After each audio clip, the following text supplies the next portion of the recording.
It is the 7th day of July, 2013. This is another live worldwide transmission. I am your host, Alex Jones, and we are going to be here for the next 2 hours as we are every single Sunday. 6 days a week, Monday through Friday, 11 a.m. to 2 p.m. Central, and then, of course, back Sundays, 4 to 6 p.m. Central, and we have InfoWars Nightly News, 7 o'clock each and every weeknight as well. Okay, where to start here? Things have gone from stable to completely melted down the last 3 years by globalist design in Egypt, and I want to go over the latest that's happened there.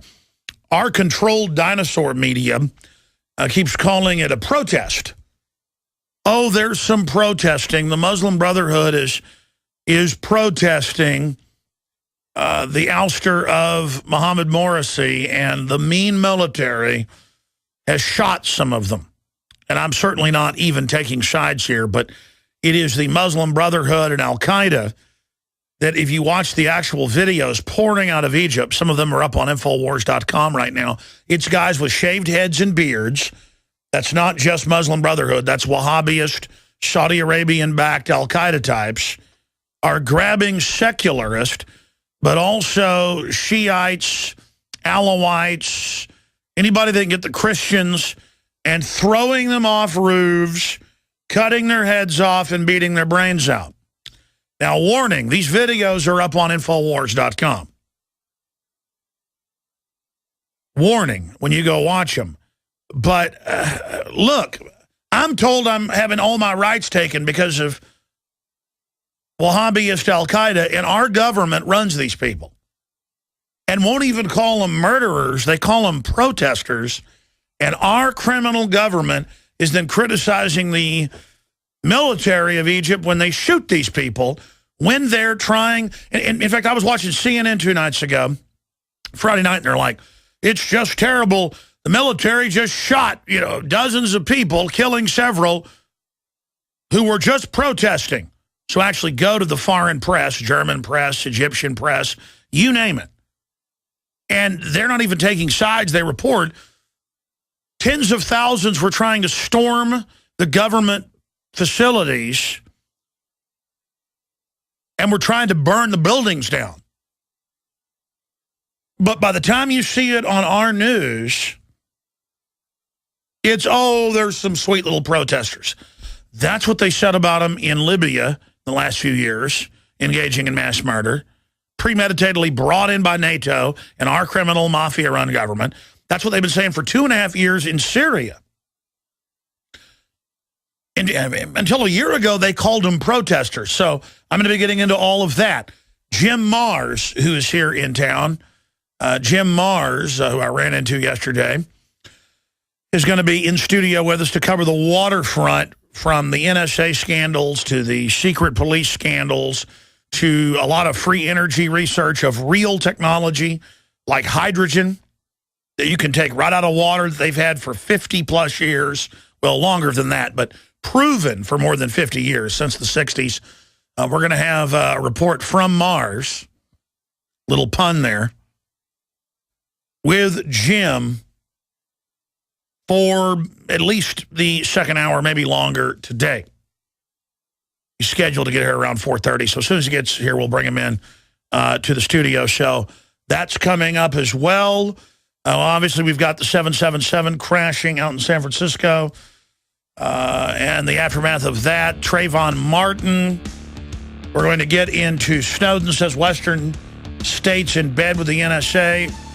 Wow, what incredible top secret information. Next, he'll tell me Obama's a big liar, and so is Bill Clinton. I mean, next he'll tell me grass is green. What a horrible traitor. I mean, our national security so violated, he might expose the foreign banks that hijacked the country. Oh, it's horrible. Ladies and gentlemen, we are going to cover the waterfront on this live July 7th, 2013, Sunday transmission. I am your host, Alex Jones, and I'm on the radio on my own broadcast 6 days a week, Monday through Friday, 11 a.m. to 2 p.m. Central during the day. Back Sundays 4 to 6 p.m. with a 2-hour abbreviated transmission. I am very, very honored to be here talking to you today. I know we have people listening all over the world, not just in the United States or in Canada or in Mexico, here in North America. I am always humbled and completely blown away by when I go downtown to jog around the hike and bike trail, or I go to Barton Springs, that every other person I walk by is a listener. And that is a real sonar ping, as I call it, not bragging, hey, my show's big, but showing that we're really having a big effect, that if my broadcast, that is just one small part of the worldwide liberty movement, is affecting so many people, it's really incalculable, uncalculable. Suddenly having a problem pronouncing these words. It is incalculable. Suddenly I'll be inventing ebonics like Jesse Jackson. Very hard to calculate exactly how many actual listeners that we have. And I ran into a guy whose dad's a 70-something-year-old farmer in Iowa, and they say they listen every Sunday. And right after I talked to him, I ran into people from Russia that were listeners as I'm trying to walk out of Barton Springs today. And then as I get in the parking lot, I run into somebody who's visiting from Kansas who's a listener. I mean, it's not just people in Austin, Texas. And then some guy couldn't start his car, so I went to help jump his car, and he goes, wow, thank you, Alex Jones. So again, I'm not bragging, hey, my broadcast is big.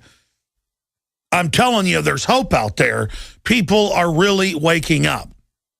Now, best-selling author, longtime journalist, professor, history professor, former crime reporter for the Fort Worth Star-Telegram, Jim Marrs is going to be in studio in the next hour today to cover the waterfront. But he just came back from a big alternative energy meeting put on by Trammell Crow's son, and he saw it demonstrated, machines off the shelf that can power your house off of hydrogen right now. And folks, you don't just grab hydrogen out of the air. It's one of the most plentiful gases in the atmosphere. It comes right out of water. And so this is a big, big deal. This is not pie in the sky. This is not questionable 0-point stuff. We're going to be talking about that and a lot more with Jim Marrs. No protest is allowed at the 50th anniversary of Kennedy assassination. And by protest, they said no one is allowed in Dealey Plaza, the park, the public park, only the government with the official story. And then the Dallas police said, by the way, this is in the newspaper, the Dallas Morning News and the other papers up there, no protest is allowed either. We won't issue permits for you to come and stand at the picket line with an alternate view.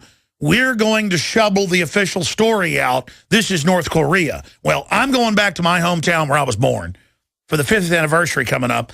I will be there exercising the evil First Amendment, whether you give me a permit or not. I don't get permits when I march into the Capitol and get in the lawmakers' faces and tell them what I think on the TSA or you name it. And so I'm certainly not going to go with hat in hand. What a joke. I'm going to be there exposing. They have hundreds of national scientific polls. You've seen them out there. On average, less than 10% believe the official JFK story. But we're not going to be getting off into JFK today, but I'll bring that up with Jim just briefly when he joins us. Now, all of that said, we're going to get into the huge developments in Egypt, the economy and the bond market. We're going to look at the out-of-control police state, from license plate scanning cameras to police locking down whole neighborhoods now for any reason they want, saying they're going in everyone's houses without warrants. This is the soft martial law being phased in. All of that and more will be discussed here on the broadcast today. But the first thing I want to talk about is the awakening that's happening. And I just kind of gave a prelude or a prelude to that a few minutes ago, talking about how many people I talked to on the streets of England I've done live feeds on the streets of London, just walking down the street, doing a live feed in the dark at night in London, and people hear my voice, and every third or fourth person comes over and shakes my hand. Or I'm in broad daylight at Big Ben, down on the bridge over the big river there. And people saw the live feed as dozens and dozens and dozens of people walking by were stopping and shaking my hand. That shows the level of people that are aware of what's going on out there. By the way, that live stream is saved on our Ustream account for anybody that wants to go see that. So take heart. There's a huge awakening happening. And it's not just my listeners. I tune in, just as many of you do, to other mainstream talk radio, alternative radio, C-SPAN, you name it. And now when I watch C-SPAN, the majority of the callers on Washington Journal or other shows where after the interview, they'll take 10, 15 minutes of calls, almost half the calls, sometimes more, sometimes the majority, the vast majority. I've seen it where 15 phone calls in a row are anti-New World Order, anti-authoritarian awake.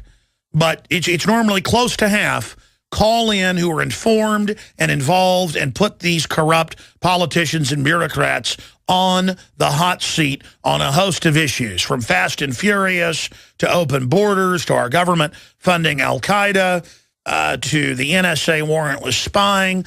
America is awake. I want the rest of the world to know that. You've got a large segment of people that are in comas and have no idea of what's going on, will probably never wake up. But they're spectators, they don't count. We have giant numbers of people who are informed and love liberty, who are now awake. And that's why the power structure is trying to clamp down, because they know they're in deep trouble.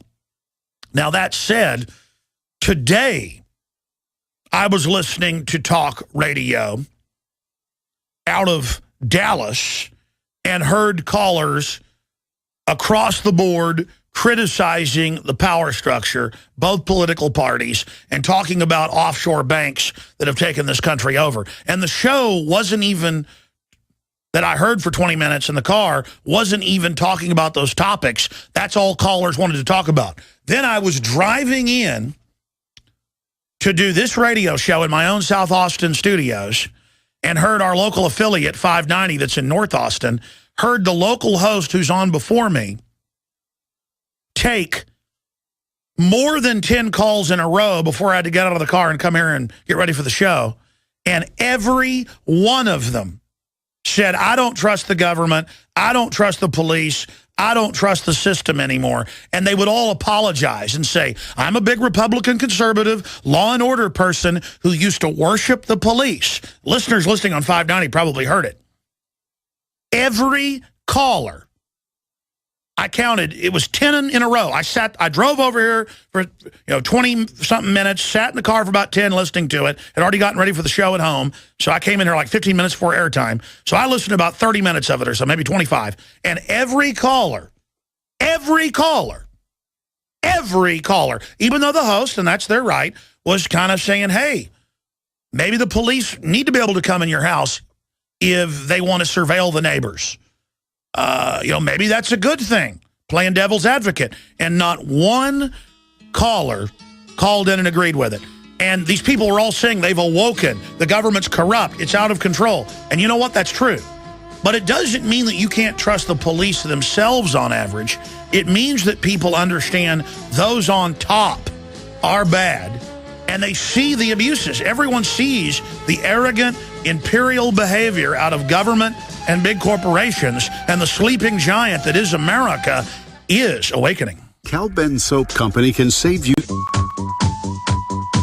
By the way, I'm going to have some breaking news. This is breaking world news in just a moment. If any press would like to scoop us, I will give you the intelligence, the information. You can go to the video on Infowars.com and give us no credit and break this. Because I've only got one writer on staff on Sunday, and that's a Don Salazar. I know he's listening right now. Maybe he'll want to write about this. or Paul Watson will when I've got like 7 or 8 writers working on Monday mornings. But this will be big breaking news. And I've gone and checked when I saw this morning on drudgereport.com, and I saw it on Infowars.com, and I went and read through the news. And they said that it was Muslim Brotherhood, they thought, that was beheading and throwing people off roofs and beating nonviolent people's brains out in Alexandria, Egypt, and Cairo, Egypt. Well, I stilled the video. And we're going to tell you what that video shows in a moment. And by the way, anyone could look at this and tell you who it is. And every time I see this behavior, these people are waving this particular black flag. We're going to talk about this particular black flag in just a moment and what it signifies. And those squares full of millions of people now against the Egyptian military, they're flying a particular black flag as well. I noticed that this morning at the head of the demonstration.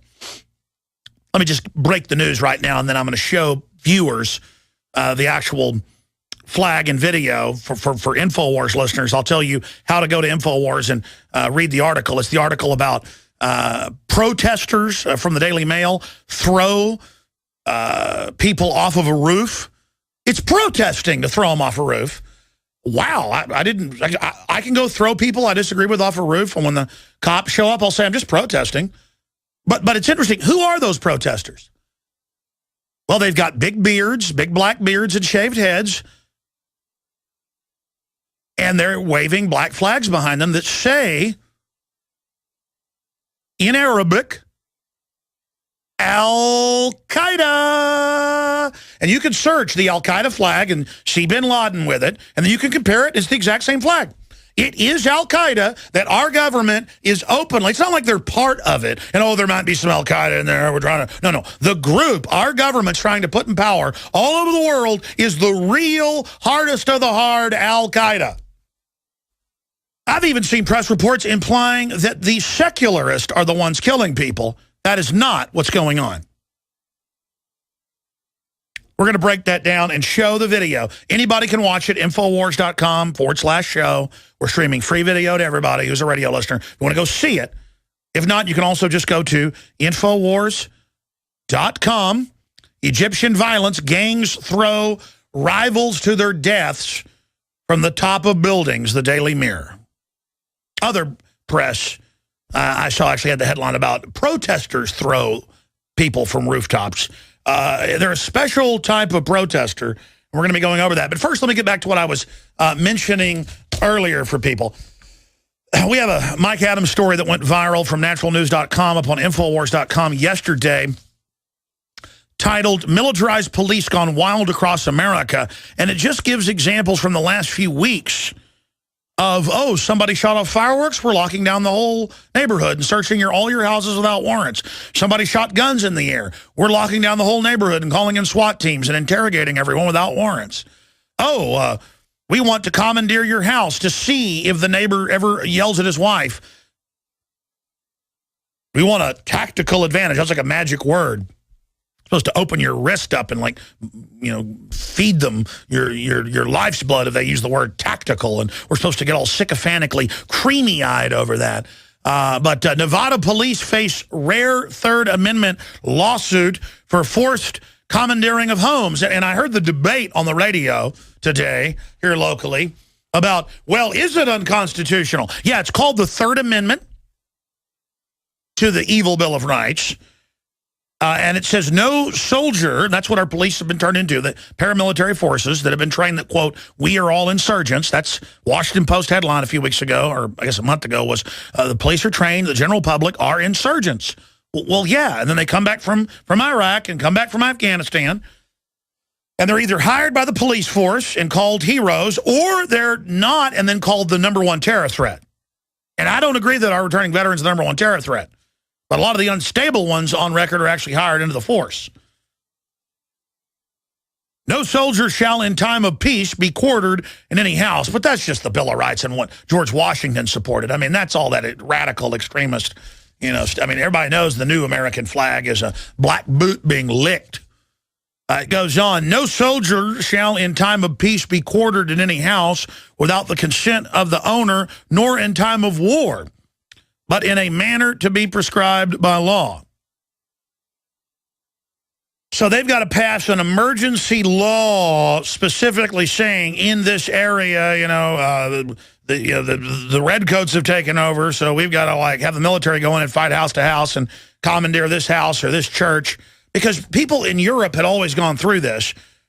The police just coming in your house without warrants, the military coming in your house without warrants, the Lord coming in your house without a warrant. So they had the Magna Carta in 1215, the basis of all modern common law, Bill of Rights, Constitution, the reason America has been prosperous, the reason you could own a business and not have some El Jefe come shake you down like Mexico or North Korea or some Don like Italy or some lord like they had in England come shake you down and say, by the way, I want your daughter. I want your food. I want to put me up in your house. The Magna Carta said the lowest peasant in a lean-to, this is actually what the Magna Carta says, the lowest peasant in a dirt tent, the king cannot enter his house without a warrant, with an oath or affirmation, with specifically what they're looking for. And by the way, the witnesses that swear they saw something, guess what happens to them if they get caught swearing out a fake oath or affirmation and you get to face your accuser? Guess what you face under Magna Carta and then through other common laws? Between 5 to 20 years in prison. And if you made a false claim where the charge could be death, the penalty on the person, guess what you got for a false claim? You got, you bet, it begins with a big D. Death, death, death, death, death, death to come in someone's house without a warrant. Death. That's the foundation of all liberty, and that's why we have all this prosperity, because people could build things and not have it stolen by the state, the most dangerous thing in history. And this religion in America now of worshiping the state that is now going bad like rotten milk, going out like rotten eggs, going out like you-know-what in church. Good, it's gone. And all of you that are bootlickers of the system, because I hear it constantly, and think you're going to get power out of cozying up to it, you may for another short season, but it's coming to an end. Because I have seen it politically, I have seen it historically. That's why you see this attempt for this takeover. It's not going to work. It's going to backfire. The tighter they squeeze, the more resistance it will form. The people are awakening. And I want the police and the military to join us in the Bill of Rights, the Constitution, and its root, the Magna Carta. And we come back, breaking Al-Qaeda news. We were all brought up knowing that the Nazis and the Stasis in East Germany after that, and the Ruskies and the Chikoms, why they spied on their people without warrants, and they came in people's houses without warrants, and the state was corrupt and involved in all sorts of bad things. I want to be clear here with everybody. Most people in the government are not corrupt. They are being paid a moderate, lower middle class wage, and some of them do something good, some of them do unproductive jobs, some of them do bad. But at the top, it's corrupt, and the direction, the evolution of government and the system here is diametrically opposed on every front to the principles that made this country great and the principles that made other countries great. I mean, we know the direction we're going in is bad news. We know it. And the good news is, all over this country, I see the polls, I see the numbers, I see the reaction. The people are waking up. But just finishing up here, Nevada police face rare Third Amendment lawsuit for forced commandeering of homes. Adon Salazar wrote this on Friday. And it's since gotten more attention around the country. Family arrested for not immediately surrendering their home. And they arrested the father and the son and then grabbed the mother and threw her out on the street for not letting them commandeer the home, not for a hostage situation, which would still be questionable, but to, quote, surveil from a tactical position whether the neighbors were having any type of domestic dispute. That's the new excuse. And you see it all the time where the cops show up and go, we heard there was a dispute. We're coming in without a warrant. Or we heard there was this or that. And meanwhile, the crack dealers are down on the corner. Meanwhile, the big central banks are laundering the drug money. Meanwhile, the major banks are on record laundering the drug money. I mean, it's just all a joke, okay? We have the biggest prison population in the world, not just per capita. Bigger than the communist Chinese that have 1,300,000,000 people. We're only 320 million. And it gets bigger and bigger and hungrier and hungrier. We have the biggest government the world's ever seen. The U.S. government, look these numbers up. It varies, is 2 to 2.5 times bigger than the communist Chinese government. And we have roughly double the people in prison than the communist Chinese government. Now, technically, they actually have some big work camps that that aren't called prisons, so they probably got a bigger total. But this is the reality. And people say, well, good, we have criminals in there. What we have is people being sent for nonviolent offenses who were told, if you don't join the black racist gang, the Hispanic racist gang, the Asian racist gang, the white racist gang, that's how the cell blocks are set up in any medium to maximum security facility. Even the lower security ones are going to that. You are immediately thrown in. You get the swastika tattoo or you get the black racist tattoo and you bend over literally or they're going to shank you to death. And by the way, they give orders to the warden. Most of these prisons are nothing but drug-dealing mafia dens with criminals inside running criminal networks on the outside that have bought the jail guards. This is the reality, ladies and gentlemen. Now, the guys have pulled up some statistics there. What is that from the World Bank? Showing the U.S. with the highest prison population in the world. Yeah, 2,200,000. By the way, that's an old number, and that's not correct. It's like 4.5 million currently in U.S. prisons. Yeah, well, even 3 years ago, that number's not correct. That must be one type of prisoner because it's over 4 mil. Russia's number 2 at 847,000. Rwanda, 59,000. You notice China's not even on the list because they don't call it prison. They call it re-education when they cut your organs out and sell them to wealthy Westerners who fly into Japan to get them, and then they gut you on the tarmac in mobile execution vans so they're fresh. Put the goods on the plane. An hour from then, it's in Tokyo. 2 hours later, it's implanted in your body. By the way, you're a new listener. I don't joke about anything, or I tell you it's a joke. Each Chinese city for more than 15 years has more than a dozen mobile execution vans going 24 hours a day, chopping out all the goods. So there the tax man really cometh, doesn't he?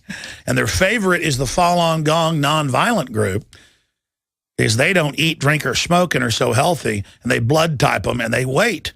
They wait in their jail cell till a rich Westerner or someone in Asia or Europe, in Russia, Africa, whoever's wealthy, gets the good. So just type in mobile execution vans if you want to see that.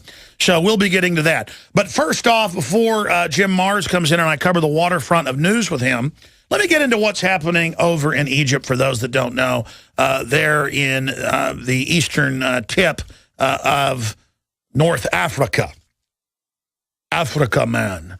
Let me tell you about what's going on there. Our government, run by foreign banks, narcotic trafficking banks on record, 3 years ago, 3.5 years ago, Hosni Mubarak, the 31-year CIA-trained dictator, but he was not that brutal compared to most, that's why that was the problem, was ordered to support al-Qaeda rebels being brought in out of Egypt into neighboring Libya. And he said no. So he disappeared. And the rest is history. Then 2 years after that, they put in Mohammed Morsi, who is a Muslim Brotherhood, British intelligence, CIA operative on record. And they began blowing up the Shiite mosque, blowing up the Alawite mosque, blowing up the synagogues, and blowing up the churches, and crucifying Christians every day at the presidential palace on record, and they set people on fire. And if you don't believe me, just type in Christians crucified Egypt. You can watch the video. There's hundreds of them. And I just so happen to notice when I see these videos, the flags at these public burnings and stonings were al-Qaeda flags. Just type in al-Qaeda flag. You'll see bin Laden with it and what it says in Arabic. The one we have on screen for TV viewers is the militia flag of al-Qaeda. the Wahhabist flag, and then above it is the Osama bin Laden particular army flag. In fact, if you scroll down, you can see the army flag of Osama bin Laden. You see that right there? So that is the Wahhabist Saudi Arabian flag of Al-Qaeda. And so now the army, which has been Western trained and given billions of dollars a year in F-16s and Abrams tanks, they like their girls going to college. They don't like that the Muslim Brotherhood, because they're thugs too on average, like any tyranny, like North Korea, like Mexico. I mean, we don't want our cops to become like that, but no, they're very, somewhat thuggish. But it's so dangerous there. They're a little more professional on their thuggism because they're sitting on top of a powder keg of an Egyptian population that's doubled the last 20 years, and it's set to double again. I mean, it is a powder keg, and that's one of the biggest issues. So let's go to this. So the Egyptian military a week ago comes to Morrissey and says, you've got to step down. There's 14 million in the street, secularists and other groups that don't want to be slaves of Al-Qaeda and have their daughters sexually mutilated, and they don't want Christians crucified in the streets at the presidential palace. He says, I won't step down. Well, the army didn't have a choice. They had to make him step down. Now Al-Qaeda is running around with black flags, killing everybody. And this is footage at Infowars.com. BBC's also running this, but they're saying, we don't know who this is killing people. It's men with big black beards and Al-Qaeda flags. You can see that sticking out of his shirt. And there's a bunch of these videos, and they climb up and are throwing secular, you can see them Western dressed with short hair, secular men that, don't want to kneel to Al-Qaeda, off of the roof. And warning, this is graphic footage if you're watching us on TV. Radio listeners, just go to Infowars.com. And you can see the Al-Qaeda men with their flags throwing children. Oh, I forgot. Some of these are as young as 7, being thrown off 5 stories, but still they're crawling in pools of blood at the bottom. Al-Qaeda comes over with machetes and hacks them in the head with waving Al-Qaeda flags. Kind of like the American flag or the Chinese flag. Everybody knows what a flag is, the Mexican flag. No one's saying, gee, what flag is that army has? Al-Qaeda, when they get shot by the Egyptian army, our media is decrying the army, who is stopping Al-Qaeda trying to storm the government buildings right now. And our government is backing Al-Qaeda as usual. Mars is in studio with us for the entire next hour. In fact, he's going to give you a prelude of what's coming up here in just a moment. We're going to cover some of the issues I was just discussing before we get into the other issues of why he's joining us here tonight. But first off, remember, this broadcast is listeners supported. We're not funded like MSNBC with banker bailout money or stimulus money. We're not funded by NPR, by taxpayers. We are truly independent, libertarian-based. If you believe in this information or just believe in getting people outside the box and thinking, please visit InfoWarsStore.com, where the very best water filtration systems, books, videos, pro-liberty T-shirts, apparel, films, it's all there. InfoWars Store, one word, InfoWarsStore.com, or simply link through on Infowars.com or Prisonplanet.com to the shopping cart. Also, it's selling out very quickly. This July issue has 10 bumper stickers in it, like America has been occupied by globalist forces, Infowars.com. Listen to Alex Jones, Infowars.com. Forbidden information, Infowars.com. There are 10 of them, 4 big ones, 6 medium-sized ones. You want to wake people up in your area? This is the way to do it. Use your imagination, ladies and gentlemen. And it is selling out quick. Buy them in bulk of groups of 10 up to 100. It covers the whole NSA grid. The magazine's a great way to wake people up. Tear the bumper stickers out, post them in legal, lawful areas, pass the magazine on, leave it in a barber shop, leave it at school, give the local police a gift subscription, put their address in, buy a year subscription. We sell this at cost to wake people up. It's like a big glossy color magazine, equivalent of a book. As print goes out, we go into print because people really pay attention to it now. And again, don't forget, another great way to wake people up is to get an InfoWars Nightly News subscription. Obviously, the radio shows on AM and FM, XM, your local stations, all that. And we have a free video feed at Infowars.com/show. But if you want to see the nightly news, all the films, all of it, get a 15 cent a day membership. That 15-cent a day membership can be used by 11 people simultaneously. So share your username and passcode for prisonplanet.tv. If you have a membership, I want to thank you, and I want to ask you to please share it with friends and family and to get them watching the films. Send them a link. Say, hey, the Obama deception's on here in high def. Hey, there's hundreds of films, documentaries, nightly news. Here's your free membership, prisonplanet.tv. So one membership is really 11 memberships, and your support of prisonplanet.tv makes the transmission possible as well. Now, Jim, I want to get into what's happening in the Middle East. I know you're an expert on it. You've written the New York Times bestseller, Rise of the Fourth Reich, which gets into the Muslim Brotherhood that you wrote, what, 3-4 years ago? You've got a new book out as well. I want to get into Snowden, what's currently happening. Do you agree with me? There's a big awakening happening. I want to talk about that. And then next hour, we're going to get into some of the big conferences you've been going to as a journalist, the real alternative energy from the bull that's out there. This is very exciting and could just produce unlimited wealth, basically, for the average person and revolutionize our future and real prosperity. So we're going to be talking about that some and then segueing into phone calls in the next hour, second hour. But Jim Marrs is an award-winning journalist and author. After graduating from the University of North Texas with a degree in journalism, Marrs worked for and owned several Texas newspapers before becoming independent journalist author. He's also been a professor of history, and he's just done so much more. He's written a whole bunch of New York Times bestsellers, and his book was turned into JFK, the film with Oliver Stone, Crossfire, the plot that killed Kennedy, the basis for the Oliver Stone film. And I'm not going to say anymore. JimMarrs.com. Jim, we've got about 6-7 minutes before we go to break and start the next hour. You were chomping at the bit out there in the green room to talk about the fact that, I mean, we were showing the videos.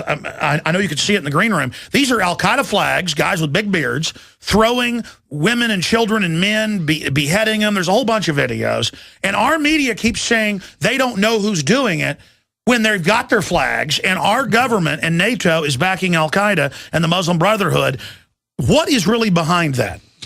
Well, I think they can't admit that it's actually Al-Qaeda because we have been conditioned and programmed and propagandized against Al-Qaeda since long before 9/11. And, of course, 9/11, it was Osama bin Laden and Al-Qaeda. They're our big enemies. That's why we had to invade all these countries over in the Middle East. But I want to give a brief history lesson here, okay? Let's go back to the 1930s and the Muslim imam who founded the Muslim Brotherhood. He was enamored of a fella in Europe who had a big national socialist movement going on named Adolf Hitler. That was the Imam of Jerusalem and the Imam of Turkey. Mm-hmm. Two of them. So he wrote to Adolf Hitler, and Adolf Hitler wrote him back and decided, hey, here's a chance, here's an opportunity to get our foot in the Middle East. So by the time of Muslim Brotherhood invited them to invade. Yeah. Well, by the time of World War II, the Muslim Brotherhood was a Nazi organization. All right. And during World War II, when we were fighting in North Africa, we had about as much trouble with the Muslim Brotherhood Arabs as we did with the Nazi troops in the Afrika Corps. Okay. After the war, we won the war. Well, British then took over North Africa, but they were war weary. They had plenty on their hands, so they turned the Muslim Brotherhood over to the CIA. All right. So people... Who's really a skull and bones globalist branch. Exactly. They were the Eastern establishment. And not really Americans. Not truly. Now, you have to understand then that the CIA has run Al-Qaeda since after World War II. All right. Now, Al-Qaeda then, that name came about. On record. This is all on record. This is all well documented. Osama bin Laden, who was a Saudi...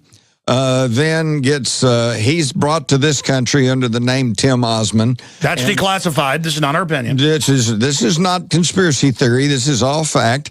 He's armed, trained by the United States, and sent to Afghanistan to form the Mujahideen, okay, that was... With General Hamid Gul, that we've had on. Right. He's confirmed all that. And then, so we were supporting them against the Russians as our proxies in Afghanistan. Now, during Afghanistan and after Afghanistan, everybody knew that the Muslim Brotherhood had a bad reputation because they'd been this Nazi organization. So Osama bin Laden took his hardcore group and they changed the name to Al-Qaeda. which, by the way, literally means the base. Now, early on, I thought, well, that must mean their headquarters somewhere, right? No, Alex. The MP and they killed him a week after. Robin Cook, a week after he went public and said that's the name of the CIA database. Yes. He said it's the database that the CIA keeps of Arab Muslim operatives that they can, of course, call up and get them to do anything they want them to do. So it's really, really important for your listeners to share the information that when they hear Al-Qaeda, they hear CIA. That's who's been around. Al-CIA. Yeah, Al-CIA. That's exactly right. And now they're running them in Libya, running them in Syria, and now they're running them against the army of Egypt. And our government, for the first few days, was saying the army was wrong. The truth is Morsi turned the country over to Al-Qaeda, not just Muslim Brotherhood, to just run around slaughtering people. Why is Obama funding groups that are killing Christians in Egypt? Well, and we see the same thing happening in Syria. Now, I'm not trying to say that the government in Syria is wonderful. No, but they didn't start this. They didn't start it, and they're not killing the Christians. It's the rebels killing the Christians and killing the Jews, and we're funding them, and we're giving them the arms. It's incredible, folks. You have no idea what's going on in your name and with your tax money. Man, I tell you, who do you think Obama really is? Because... he's a Muslim socialist, period. End of story. I mean, he himself said so, you know. Yeah, but I used to think that was just like a CIA cover. Yeah. I think there may actually be an Illuminati double cross here.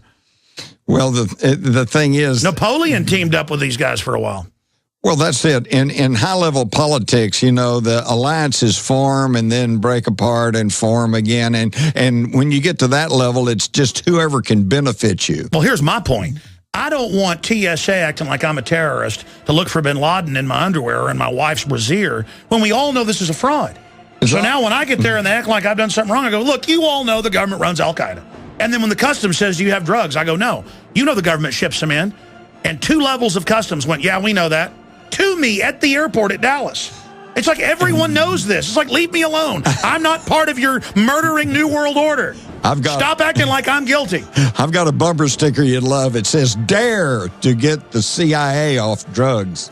Absolutely. Or Ron Paul's favorite sticker on his desk for 40 years.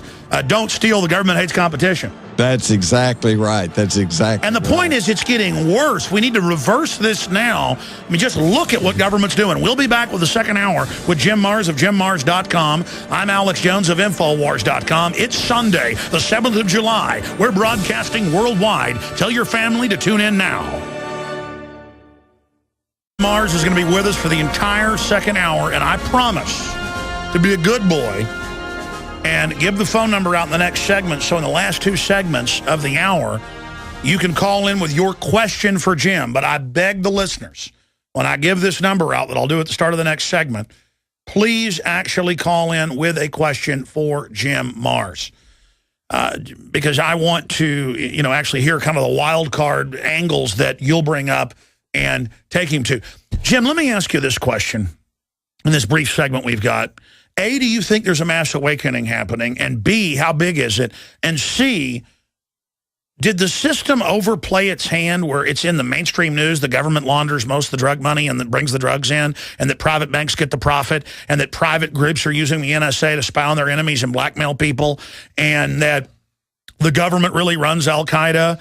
And I mean, everything we've talked about is now being proven correct, and they can't even kill Jim Marrs or Alex Jones. I've figured that out. They could kill us. They still might, but it won't do anything because it's the message is out there. It's like we're just people that see the obvious. We're nothing special. Yeah, it's really amazing. No, and I totally agree with you. I think there is a huge mass consciousness raising going on.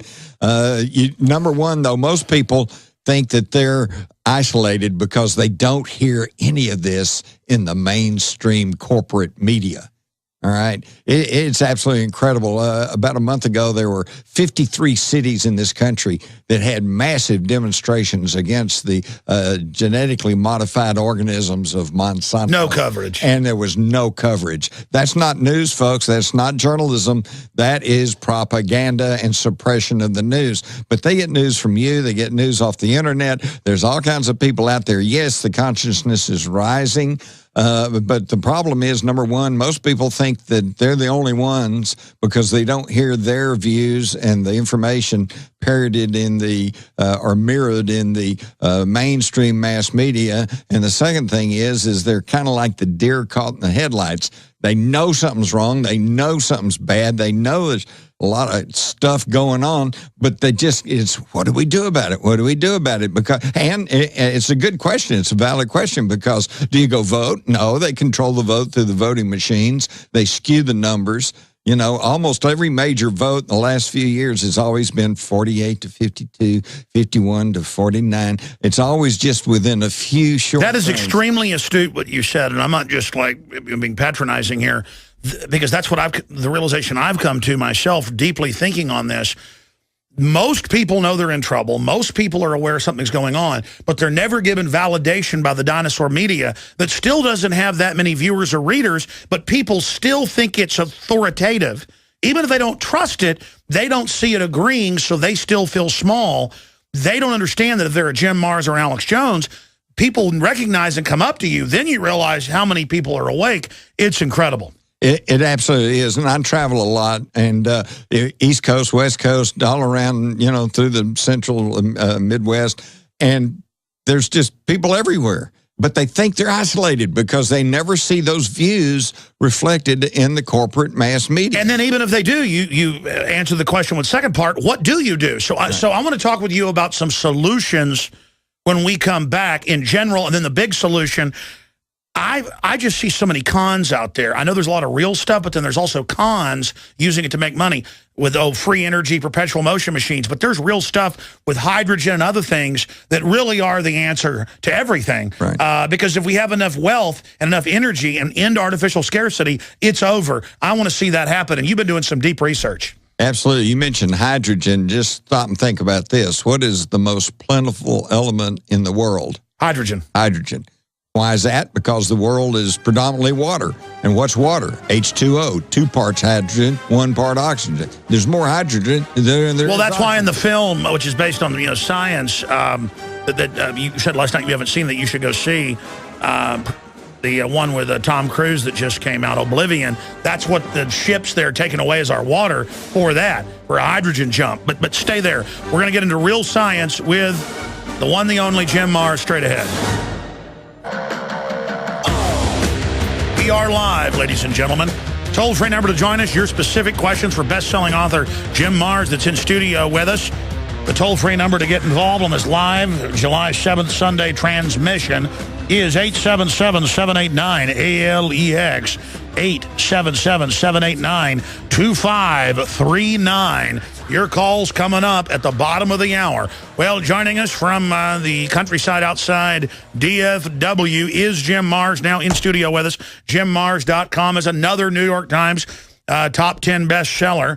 And he joins us right now. But you've been involved with some of the bigwigs who are really looking into the real alternative energy, not free energy, not magic stuff. There's a lot of cons out there, and also people that have built things that are real, but there's not a real way to extract it. They're impractical. I've made a real study of alternative energy, and it is the big kahuna because energy is power. The Federal Reserve puts out fake dollars. It's not really Federal Reserve. The Federal Reserve notes are not really dollars. They're Federal Reserve notes. But with those symbols of energy, they can get the world. So they kind of have a perpetual motion machine. While they try to create artificial scarcity, that's why Obama, in fact, let's cue that clip up from last week, told Africans, you can't have air conditioning, you can't have a car, you can't have a good life. That's bad for the earth. While the GMO is destroying the planet, while the globalists are blocking the clean alternative energies and putting out fake windmills to their select buddies in Solyndra, not even building the complexes.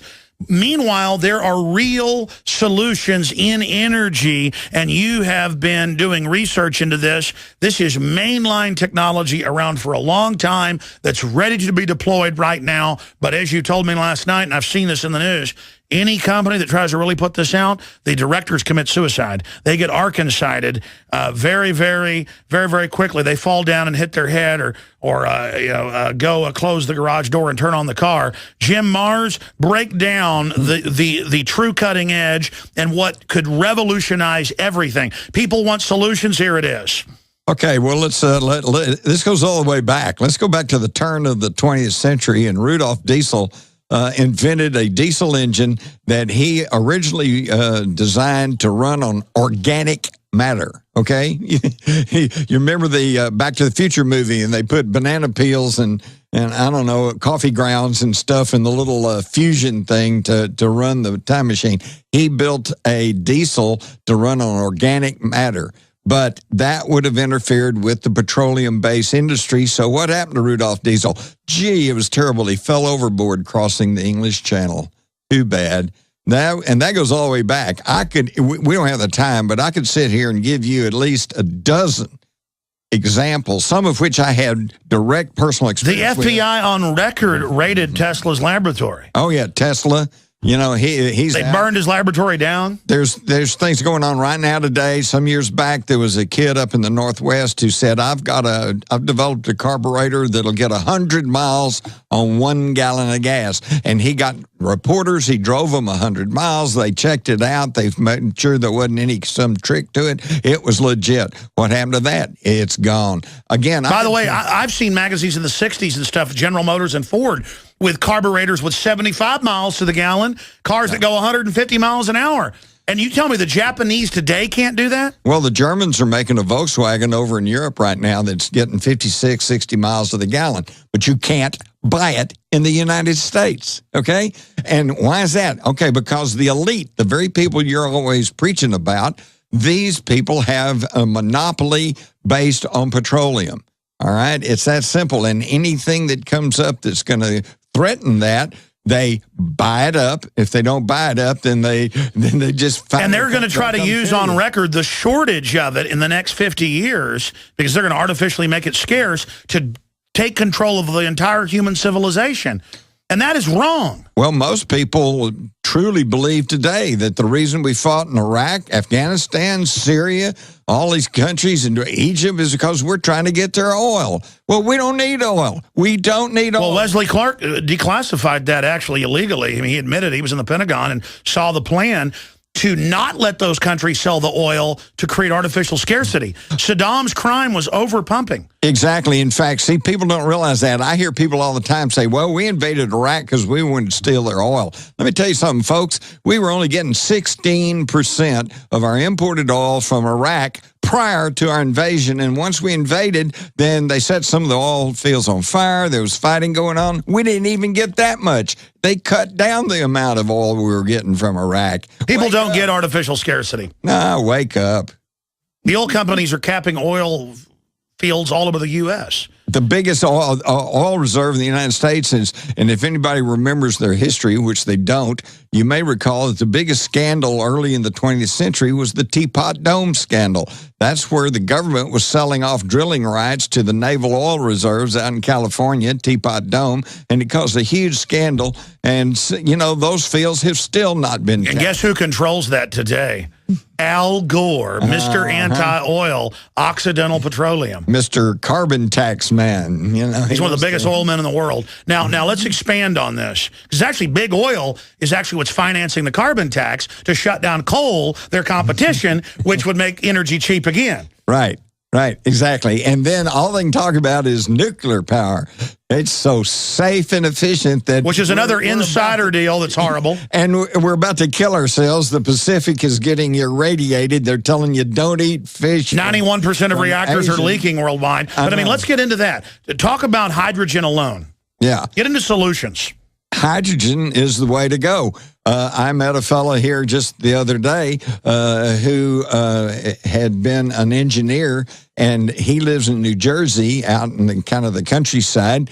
And he runs his cars, his air conditioning, his home, his heating, his lawnmower on hydrogen. All right, and when Hurricane Sandy hit, and all of his neighbors, their power went out for like a month or more, and they were in desperate need. Can you imagine no power for a month or a month and a half? And that's not off record. You were hanging out with the Crows, right? They're researching this. Right. Yeah. And he was telling, it was a great story because all his neighbors, he was a bright light, so to speak, in the middle of the darkness because his lights were on and everything was operating, and his neighbors would come to his house and to take a shower and to juice up their batteries for the. And this is on record. So the most plentiful free element out there is hydrogen. This gas. Explain to people how this works. Well, you can take and here's what's amazing about hydrogen and why I don't understand. Well, I do because they're greedy bastards. But I mean, I don't understand why we're not shifting to a hydrogen economy because, as I understand it, you can take all of the normal infrastructure, the pipelines, the pumping stations, the refineries, your car, you get an adjustment. Yeah, they're even going to make the money off of it, but they still don't want us to have it. Yeah, exactly. And we were with a top engineer last night. He can agree with you on this. Yes, with a little tweaking, it could all run on hydrogen. Hello, there you go. But why not? Why are we not getting that? Because it's the most plentiful substance in the world, and they cannot get a monopoly over it. Well, that's like diamonds are really semi-precious, but they're geographically restricted so they can create artificial scarcity again. Right. And they have tight control over that. The fastest way to get killed in Africa is to go out and find a diamond, outside of the normal chain. Yeah, they call those blood diamonds and demonize anybody trying to get money for Africa. Exactly. When really it's the... So I want to come back with more solutions, other alternative energy things, and talk about, like you did yesterday, the machines you saw. All you do is put water into this thing, and then it separates it all out, and just incredible. Right. It's as close as a perpetual motion machine as you can get. Jim Mars is our guest, and your phone calls are coming up as well, your specific questions for our guest. By the way, I see like 15 people loading up the phone system to my right. I am tempted tonight. I don't ever do this on the Sunday show.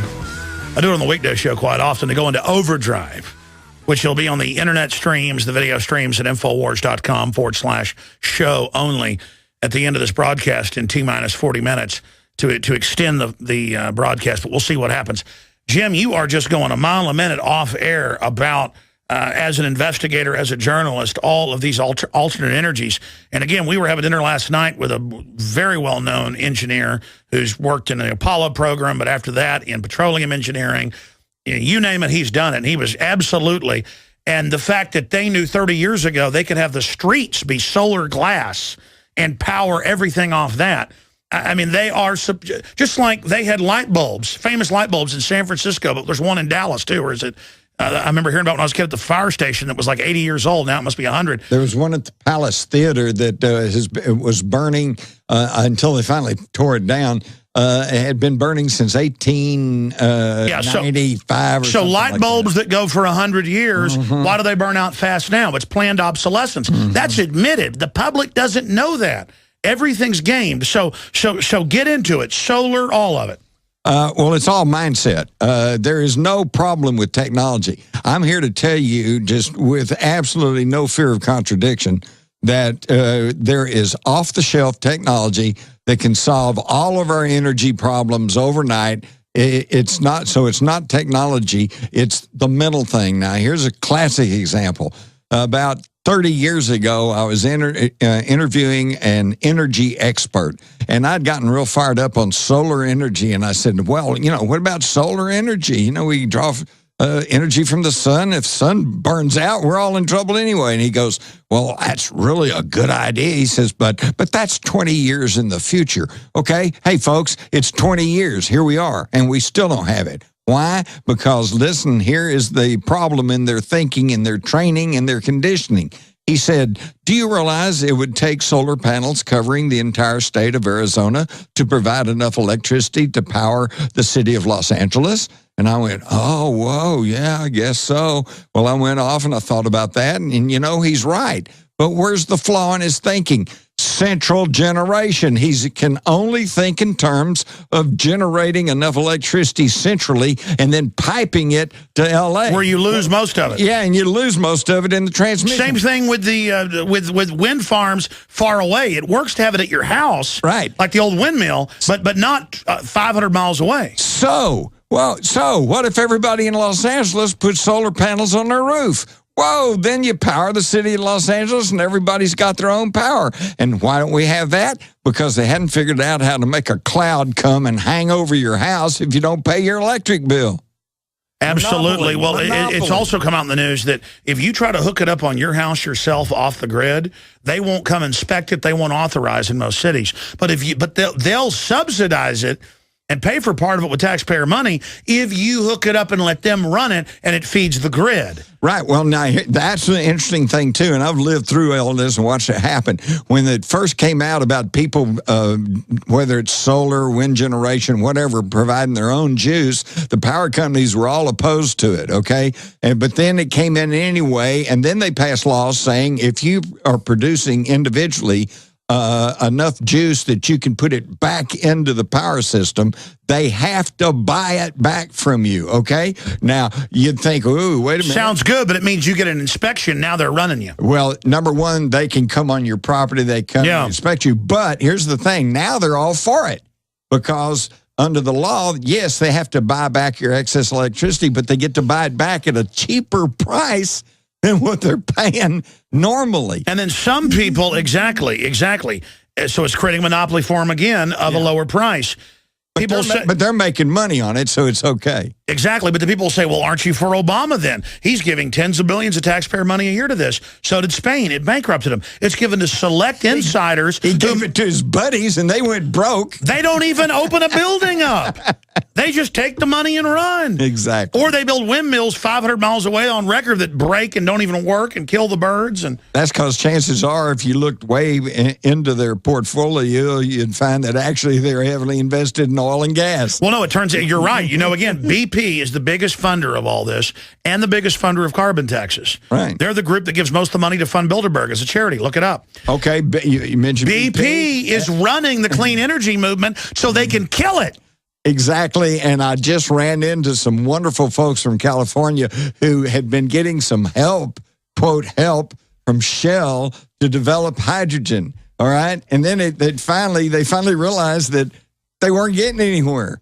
Shell, that's Dutch oil. That's Queen Beatrix of Holland. They don't want that. It's a public relations move. She owns that company. And they weren't doing it. In fact, if anything, they were throwing roadblocks. They are not just that company, but on record, the federal regulators, it's the same in Europe, will go to anybody and go, you got a nice company here. What, it's worth $10 million? Here's $500 million. Sign it over to us, and they shut it down and then say, look, we're green. Yeah, exactly. Well, do we have that Obama clip real quick? We're gonna play this clip because, again, he's telling Africans you can't have progress unless we have clean energy. Meanwhile, he's blocking it all while claiming he funds it all. This is the incredible brainwashing. Here's the clip. The youth that everybody's mentioned here in Africa, if everybody's raising living standards to the point where everybody's got a car and everybody's got air conditioning and everybody's got a big house, well, the planet will boil over unless we find new ways of producing energy. Now expanding on that whitehouse.gov clip, the problem is warming happens in all the major studies. They've had to admit this now, and then carbon dioxide goes up, and now NASA admits it's a cooling gas, and it's a trace gas. So it's a total red herring. Let us run the energy system and decide what you can have, or it'll burn the earth up. Right. Well, what they claim is that it's the carbon emissions that are causing greenhouse effect and then heating up the planet, okay? So, well, if we go to hydrogen, it doesn't heat up. If it puts out any excess at all, it's oxygen and clear water. Which is something we need. Yeah. And how horrible. By the way, listen, people, listen carefully to this. It is not global warming. It is solar system warming. The ice caps on Mars are diminishing, which means they're melting. The ice. The UN voted and said the sun doesn't affect temperature.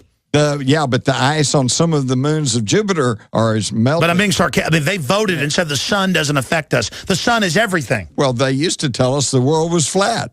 But I mean, how dumb do they think we are? The sun is the main driver of climate. Well, they think we're pretty dumb if all we do is watch mainstream media. I agree. Now. Let me throw this out, and we're going to go break, come back with calls here, and then into overdrive probably. We're sitting here looking at this. I mean, I just want to point out that they claim they're the ones trying to save the earth. They're the ones that are damaging it. Absolutely. The genetic engineering. I mean, look at that. Well, you're looking at the dictionary under hypocrisy, and you find government officials.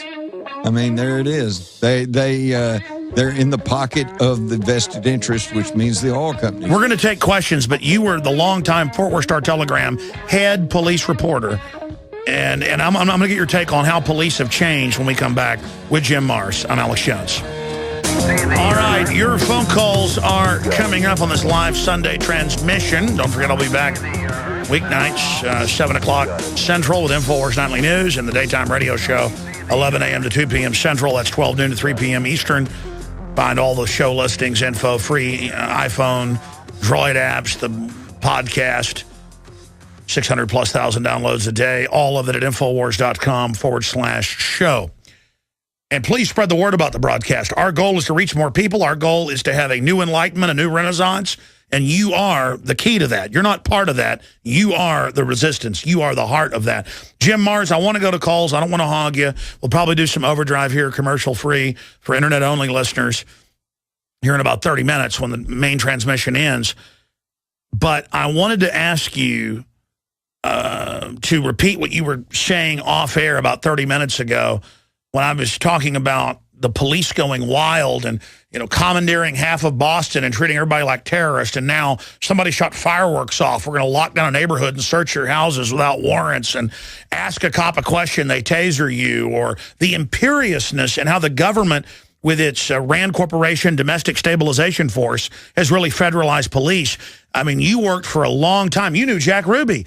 I mean, you've been working since the early 60s as a crime reporter in Dallas-Fort Worth at the Fort Worth Star-Telegram. Give me your take on this transformation of our police. Well, unfortunately, yes, you're right. There is a huge transformation. Back in the day, back in the early 60s when I started, I was the police reporter. I officed in the police station right across from the dispatch room. Had all these monitors. You know, every time a call come in, I'd hear it, and I had a little mobile car. Talk about transparency. They'd never do that today. No. A reporter in the heart of the police station. Right there, and I'd go hang out in the dispatch room and talk to the dispatchers. I knew them all. They all knew me. I'd go hang out with the detectives, and in the morning, we'd all go get coffee. And several times, we'd be having coffee in the morning, and they get a call, and we got a homicide. Because, let's face it, you know, morning, that's when you find the bodies, right? Yeah. So, boom, man, I just run with them. Had a little snappy brim hat and a trench coat, and I'd just go with them, had a pad and a pencil, and I'd go walk right on into the crime scene, step over the blood and the mud and the bodies and everything else, and just sit there, make my little notes and write down what was because happening. We were a free country more then. I mean, this was the old republic. Yes. Exactly. You didn't cover up. Here's what happened, and it's an evolutionary thing. It wasn't anybody's fault, but before long, all of a sudden, the radio stations decided they wanted to get in on spot news, so they started carrying little portable tape recorders. So now you got 3 or 4 or 5 reporters from radio stations with recorders. They want in. All right. Well, then the next thing you know, the TV stations, they were getting either... And now they want to make something up to get a story. Now there's an adversarial relationship, and the globalists have played off that. They wanted to be there, okay? And then the TVs started getting little cameras they could carry, either 8mm, 16mm wind-ups or small videos, but then they had to have a light guy and a sound guy, and the first thing you know, you had 24 people. Well, you can't keep out one reporter and let them know that went in. That's not fair. So they started keeping everybody out. So then you have to stand outside the house or the business or whatever, wait for the police spokesman to come out and tell you what happened. Well, now they've got that damn yellow tape, and they block off blocks at a time. And secrecy breeds corruption. Exactly. Now 8 times out of 10, they'll come and just tell you, okay, it's a barroom shooting, it's a domestic quarrel, whatever. You get the story, no big deal. But if there's a little bit of a politics to it, or if there's something a little flaky, or the feds are involved, then how do we know that we're getting the straight story? Like Michael Hastings' car blowing up, or Gary Webb getting shot twice in the head. And it got more and more corrupt, okay? Now, with no more scrutiny, with nobody looking over their shoulder, then that's where the corruption comes in, because then they can pull sneakies, they can fake reports, they can plant evidence, they can do all kinds of things, and I'm not saying they do this all the time. I still have the highest regard for police officers because that's a tough job. It is It's tough. a tough job, and I honor them for doing that. But like any other job, like any other group of people, They're not above the law. You got a small percentage that are just cowboys, okay? They're there to be arrogant. They're there to push their weight around. For example, if you get stopped by a cop, how many times, if anybody listening to my voice, how many times have you ever gotten stopped and the cop says, "Oh, wait, I'm sorry. I think I got the wrong car," or, "Oh, I'm sorry, I made a mistake here." Never. They cannot do that. They've got to exert their authority, and now it's getting worse and worse because now they're all under Homeland Security, and they're settling. Well, that's the issue is now they're secret agents. Yeah. Now they're in top secret operations. Well, now it's security, and hey, listen, I watched 2 movies with my wife last week. One was called Numbers, another was something else. But the point is, it's like now the CIA comes and kills the bad guy and goes ahead and shoots their family just because they saw, and the movie ends, and that's good. I mean, they're just selling torture, secret arrest. Who's going to protect us from a government? I'm surprised the government isn't more corrupt, that since 1947, Jim, we have had a government that can operate in total secrecy under national security. No wonder it's so bad. Well, let me put it this way. Here's something for people to think about. Every time we hear about some foreign adventurism, some military operation somewhere, some near undeclared war, who's behind it? The National Security Council. Well, the National Security Council said it was okay. They authorized... And by the way, they've gotten presidents to transfer them more power than the president and Congress. Okay, now wait. Can you tell me who exactly is the National Security Council? I do know. It's people like General Jones and folks, but the general public doesn't know that. Okay, what they don't know is that they bring in people as they need them, but the basic National Security Council is only 4 people. Yep. The president, the vice president, secretary of defense, and state. Now, wait a minute. 3 of those are appointed by the president. So when we allowed them to set up this national security system... Look at Obama doing whatever he wants with Obamacare. And the news is like, roll call today goes, is that dictatorial? Well, it's a dictatorship. Well, the one person, the president, picks the National Security Council, which approves everything having to do with our fighting, and that's a dictatorship, right? It's one guy. And now they want to bring 50,000 veterans of Syria who are mainly al-Qaeda here to America. And you know, they're not going to get searched. They're going to fly on private jets. But my family's going to be groped. Oh, well, I'm not even flying anymore. I'm just not doing it. I'm not going to play their game. This is so ridiculous. Well, that's okay. Now they have highway checkpoints. We got to go to calls. We're going to break here. We're going to go into overdrive, too. When the main radio show ends, Infowars.com/show. Free audio, free video feeds. We're going to continue for a while until we get to all of these 15 calls that are holding, and then that's it. But let's go to Mark in Oregon. You're first out of the box. Thanks for holding. You're on the air with Jim Mars. Hi, Alex and Jim. Howdy, Mark. Hey, Jim. Jim, I wanted to pose this question to you. Alex has a fully functioning social networking website, planetinfowars.com, I believe. Would you agree that on planet Earth, this website is by far the greatest potential tool which can be used to allow people to organize together into national and even global protests? Sure. We set up a social network about a year ago. I don't talk about it enough. It's planetinfowars.com. Millions of people use it, and there's anything you want to set up, you can do there as long as it's legal and lawful and not obscene. And it's a great place to organize and have folks meet together. And I said that in my speech last night that you were at, and you just given a speech before me, is that it is the people. They're going to have to lead. We can point out problems and do research all day, but from a cop on the beat to a school teacher to a doctor, they're going to have to decide with their moral decisions where they stand. Well, here's the good news. There's more of us than there are of them. But we got to get organized. And if you're going to get organized, then you need a social And good people don't want to get in people's business. Right. We've got to start doing that. Exactly. And I'll tell you something, I've been playing very low key, and I've been playing the game for years and years and years, writing books, not trying to attack anybody. I stay off Facebook. I don't yell and scream at people. But I tell you what, it's time to stop playing nice because the people we're up against are not playing nice. Good. I'm ready for you to give them some Texas hell. Can I go after them, Mars? That's right. Turn it loose, open a can? Yeah, well, the last time I was in the airport and told them, no, you're not going to grope me, and no, you're not going to scan me with those destructive body scanners, they call the cops on me. While the government runs Al-Qaeda. All right, we've got one more segment of main broadcast, and then it goes internet only at Infowars.com. You can just click on the flash players or Windows or everything else we've got there, but there's also the free iPhone apps, Droid apps, the podcast after the show's over, video feed live right now at Infowars.com/show. Jim, I want to go right back to phone calls, but again, you were bringing up a lot of issues during the break. You were saying something about Nazi Germany, which you've written best-selling books on, paralleling America.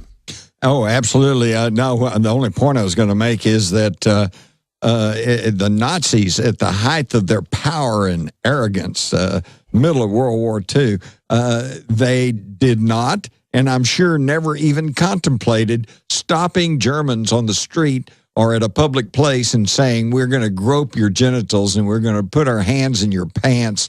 And like the TSA. Yeah, that because they drag your kids away and then go get back and then grab them, and some weird guy with grease dripping off his hair does it. Why didn't they do that to those Germans? Because those Germans at that time would never have put up with that.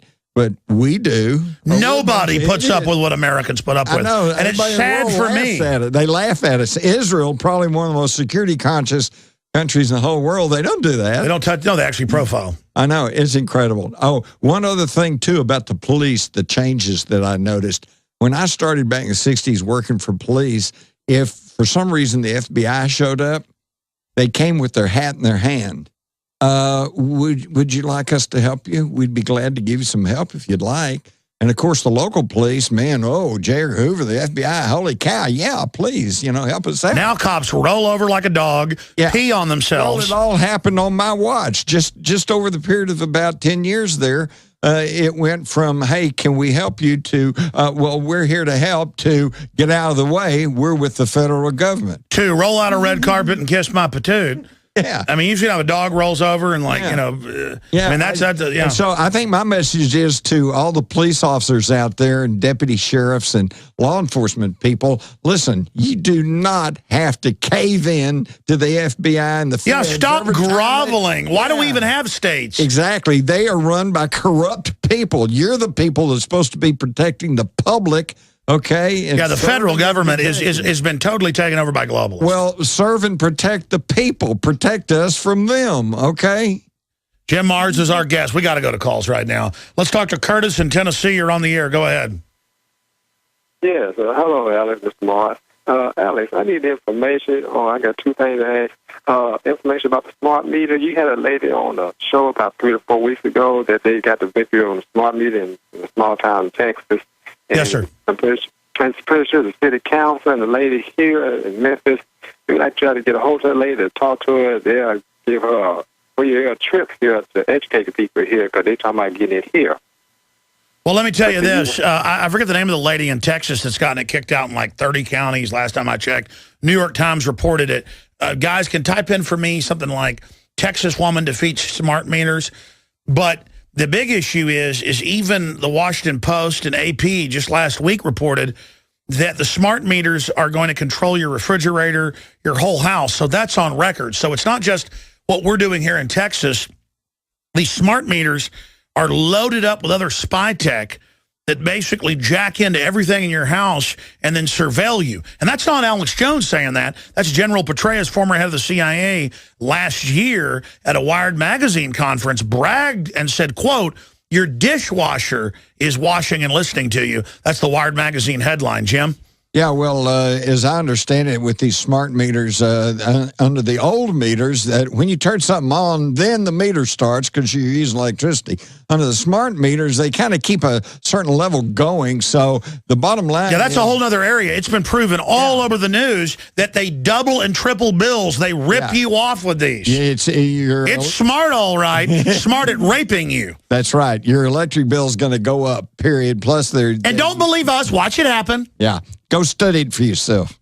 Absolutely. I'm glad you brought up that angle. They're screwing us so many different ways that I didn't even remember that it's been in the news that's happening. Yeah. I mean, you're talking 1 month after it went in a case in Chicago in a whole neighborhood, doubling of prices. Yeah. And then people did stuff like unplug it from the house and go on a vacation, and they still got bills. Well, see, this is what I don't understand. You got the Obama administration that's pushing all this stuff like smart meters, and yet, and what it's doing is it's screwing his own constituency. Well, look at Obamacare. He's supposed to be there. It doubles rates, doesn't cover it, written by the insurance companies. I know. I don't understand, and yet there's so many people still supporting him, and yet they can't seem that Obamacare is a huge tax on the poorest people. I know. He's hurting. He increased taxes on people making $20,000 a year in this new tax increase. That's a fact. That's right. Now, if you're making $20,000 or less, you really can't afford a tax increase. Now, and if he ups it, but it's okay because he's liberal. I mean, I know. They voted. They're all mad. The Huffington Post that Bush is getting a humanitarian award from a university. I mean, why not give him a Peace Prize too? Why not give Obama 100? Well, here's what I don't understand. They gave Obama a Nobel Peace Prize because he wanted peace and thought about peace. He hadn't done anything. Hitler wanted peace. Well, wait. I want peace. How come I can't get a Nobel Peace Prize? Well, I think Bush deserves one, and I think Hitler does. Give him one. Stalin. That's right. Genghis Khan. Hitler wanted peace. He wanted a piece of Czechoslovakia and wanted a piece of Poland. Emperor Palpatine wanted one. Thank you, caller. I hope that answers your question. Let's go to Andrew in Pennsylvania. You're on the air. Hello? Yes, extremist. Oh, hi. My phone just buzzed for a moment. But, okay, Jim, my question for you is, do you agree with me that every so often on his show, Alex should expose the highly significant, in-your-face, obvious fact that the moon is a giant artificial body, which you exposed in the first chapter of your book, Alien Agenda? No, I agree with you. I actually think it's Hillary Clinton's butt up there. I'm sorry. Well, I'm not quite prepared to say this is a totally artificial body, but there are many, many, many strange aspects to our moon that we don't really even understand, none the least of which is how it got where it is. Perfectly placed for the Earth to have its atmosphere. Yeah, even Isaac Asimov, a famous scientist and writer, has said the moon should not be where it is, but it is. And so, anyway, that kind of lays out a real dichotomy in our thinking because, as we all know, there's no such thing as aliens. Let me tell the caller, Andrew, something. Look, I'm a reptoid, 18 billion years old. I run the moon. I'm actually the galactic commander. Stop trying to, look. And Obama deserves 100 peace prizes. He should have, for breakfast, little peace prizes. Just thousands of them. I mean, he should be massaged with peace prizes. Made out of chocolate. Absolutely, or whatever you want, strawberries. Thank you, caller, you extremist. Let's go to Chris in Florida. Hello, Chris. Do you nominate Obama for 10,000 peace prizes? There's an inflation in them now. The more people he kills, the more al-Qaeda he funds, the more every drop of blood, when al-Qaeda chops a kid's head off in Syria or in Egypt, every gout of blood, he gets thousands of peace prizes. Go ahead, caller. Absolutely. Inflation sucks all of us dry. No, thank you very much, Alex, for taking my call. Jim Marr, is wonderful that you're on. And, Alex, you just do it all right, man. You tell the truth. I'm so glad I have you listen to. Mainstream media just misses the mark so far. It's incredible. But my question for Jim.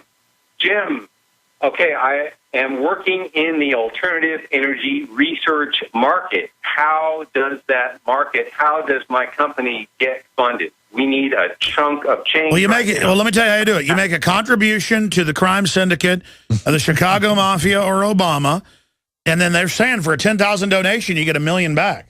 No. Let me tell you what. I can't really tell you what to do because going out and trying to find funding, that's everybody's looking for that. But I can tell you two things not to do, okay? Number one, your first inclination is if you come up with a valid alternative energy device is to get it patented, okay? Don't do it because when you give it to the patent office, you're giving it to the government. The government, if they see that it'll actually work, they'll put it under national security, wrap it up, and you'll never see it again. Two, don't let the big companies buy it up. They're going to say, well, what a wonderful... That's right. Build it, open source it, give it to everybody. That's right. In fact, I know this sounds counterintuitive, but it's true. Put it out on the internet. And then you'll be the consultant who can then help everybody set it up. Exactly, because most people, like right now, most people know how to make beer. Most people can grow tobacco, but they don't. They go buy it. Okay, so if you come up with a device, put it all out there. I got to let the caller go. We're going to start Overdrive, internet only, Infowars.com/show. Briefly, Mars, tell folks about these devices you've seen, the specific generators. All you put in is water, and it runs your house. Right. Well, I know where one's in existence. I've seen them operate. It's called a hydrogen generator. It's about the size of a coffee can, runs off of hydrogen, oxygen. Okay, so theoretically what you do is you just take some water, any old water, lake water, ditch water, you run it across an electrolyzing plate, you separate the hydrogen and the oxygen, you burn that in the firing chamber with a spark plug. And turn a turbine. And that produces instant steam because you got water. That turns a turbine. We'll be right back. Stay with us. 6-7-year history of this Sunday broadcast. Been on there 18 years, but doing the Sunday show for about 6-7 years. Had to look up that date to get the actual numbers, but it's around that. This is like the second or third time we've gone into overdrive. So Jim Mars is with us. I got Brad, Man Bear Pig, Mark, Shanib, I'm pronouncing that right, Jesse, Michael, and Clone. And that's it for calls with Jim Mars. We're going to go to you in a moment. But you were getting into how these hydrogen generators work. Start back over and then get into your friend they basically killed. Arkin sided with that. Yeah. Well, he got the idea for this thing and then built it, and it actually worked. I've seen it work. But it got people would take off, and big companies tried to come and buy it up. He wouldn't sell to them. And this thing basically could produce superheated steam, which could then turn a turbine, produce all the electricity you want. And then when the steam condensed, you had potable water, okay, clear water. So it not only was a water purifier, but an energy generator. And it's about the size of a coffee can. And I've seen it work. It works, okay? And then, but the next thing you know, we were off visiting in China, and when we got back, we found out that he had been found in his car up in Denton County, and a hose run into the tailpipe, and they ruled it a suicide. And yet, my wife and I and all the friends, everybody knew him. Nobody believes that. But how can you prove anything? Well, listen, I know people that have developed products that have made hundreds of millions of dollars in medical devices and medical treatments and drugs and salves and things like that. And they say government's point blank, this is a disruptive technology. If it doesn't play ball with the big boys, they don't allow it.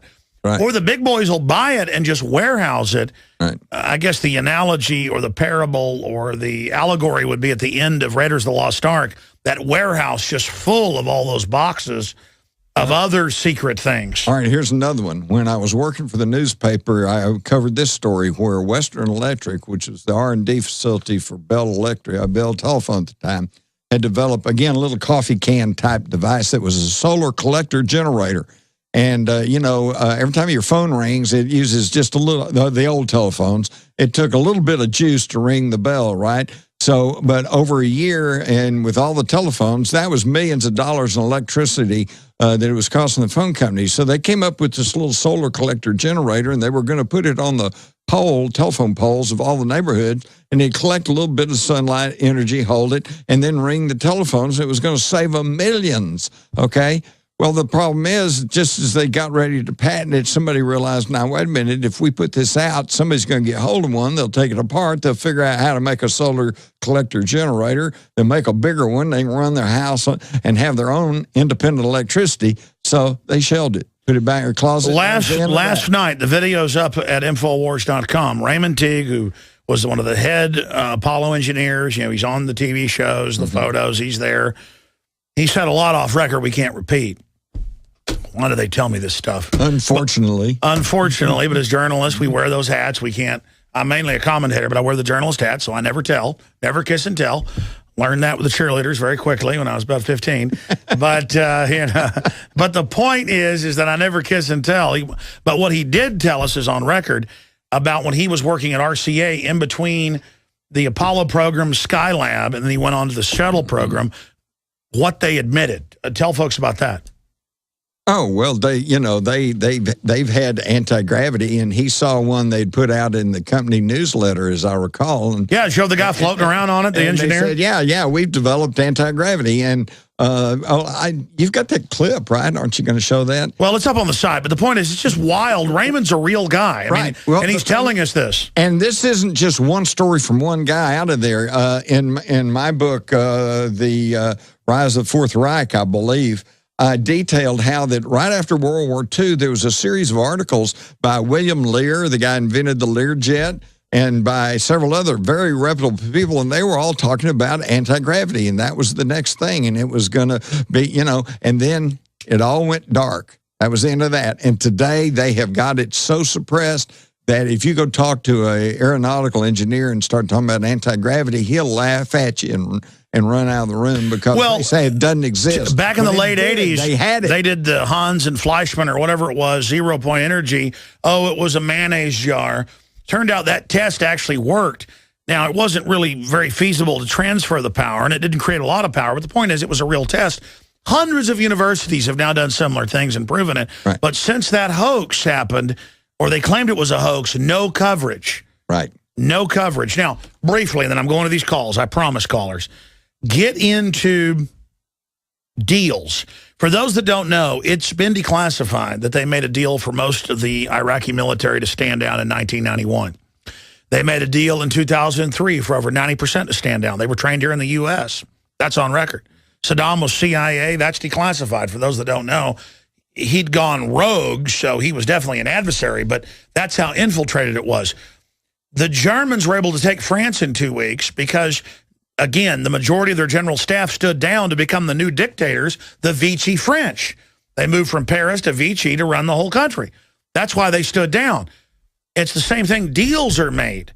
Now, what is your evidence of the whole Nazi system going underground or making a deal with the West and the whole rat line, paperclip? How deep does that go?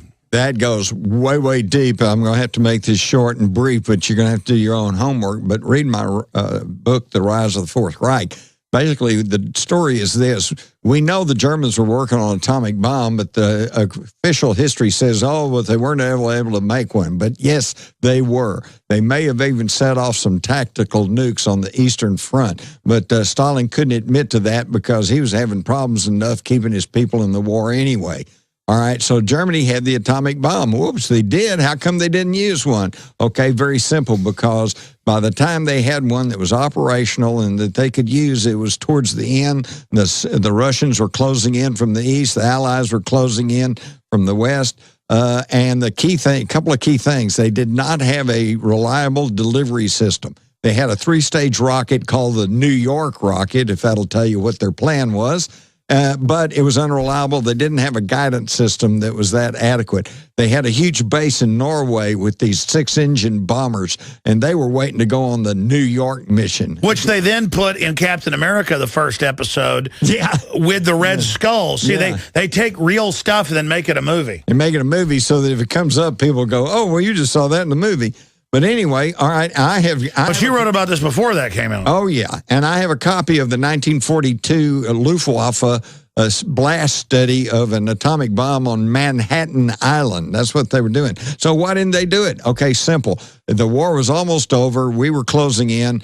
If they had set off a nuclear weapon in London or Paris or New York, we would have devastated Germany. We would have left no stone unturned. That would have been the end of that. So what did they do? They got to the elitists. They got to the John J. McCloys and to the Allen and John Foster Dulleses and to the Rockefellers and to the Rothschilds, and they said, okay, we're going to swap you our nuclear technology in exchange for immunity. And that's when we set up Operation Paperclip, and we allowed thousands of unreconstructed Nazis to come into the United States, and we rolled them into our military. And that's why Oppenheimer said the bombs dropped on Hiroshima and Nagasaki on record were of German providence. Exactly. Exactly. In fact, we only had enough uranium for one bomb, and we set that off at Alamogordo just to make sure it worked. And then just a few weeks later... To make sure the Nazis weren't BSing. Yes. And then just a few weeks later, though, we had 2 to drop on Hiroshima and Nagasaki. Where'd they come from? They came from the Germans. The Germans' U-boat. The U-235. Okay. It's an But what's amazing crazy story. is most of that's declassified. Yes, That's what's frustrating. Is saw- people are watching this thinking we're just saying this. It's like, you know.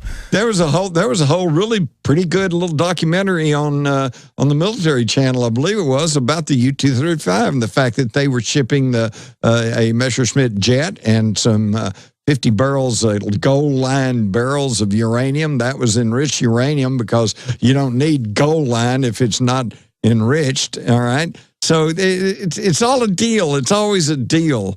And that's how we got our nuclear capability. So just like the French made a deal to capitulate to the Nazis before it started, the West took them in. And they were put over the rocketry programs, over the CIA. They were like the golden boys. Well, let's not forget that prior to the war, there was America was largely isolationism. In fact, there was a huge pro-German faction in The Bund. And the Bund, you know, Charles Lindbergh. A lot of people were very supportive. Joe Kennedy.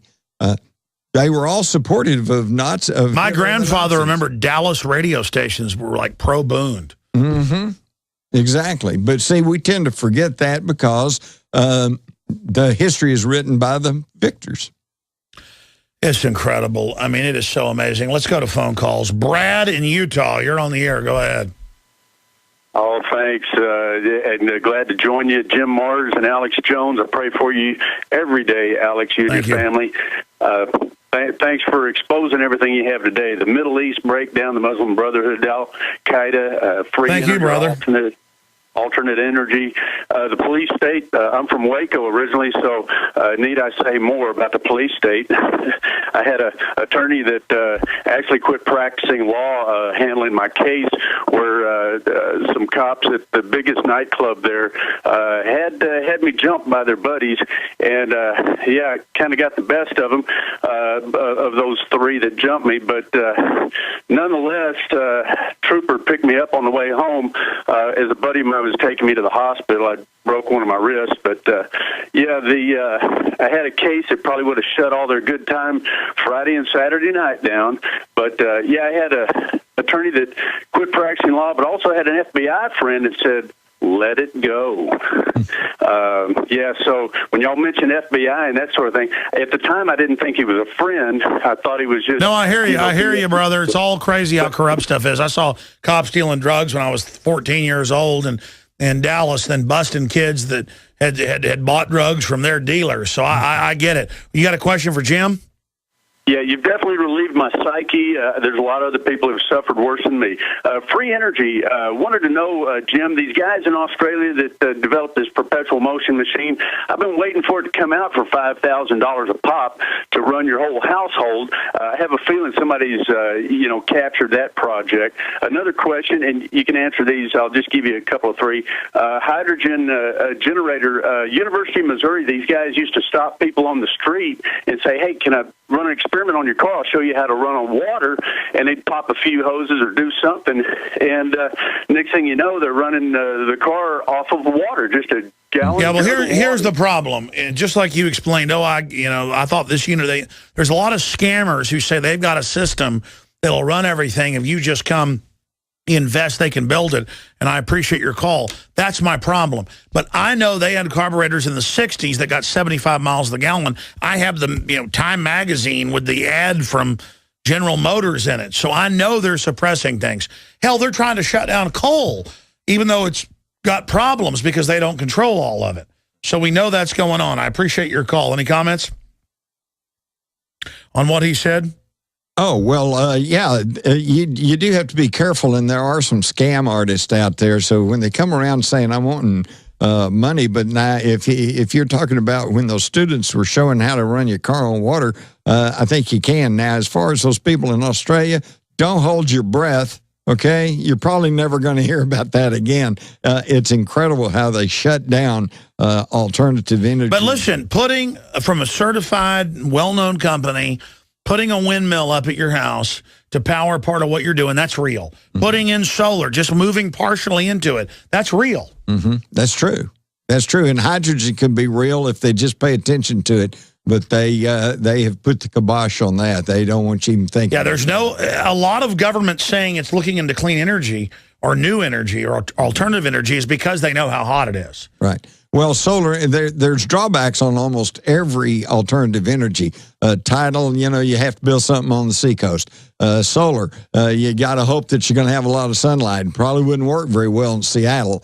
Coal, you got to be somewhere where there's coal, But hey, hydrogen, it's everywhere. It's everywhere. No, hydrogen's the key. That's the whole moral of this show. Hydrogen secrets. The Secrets of Hydrogen with Jim Marrs. And if you ran your cars on hydrogen, the ravings of a fascist.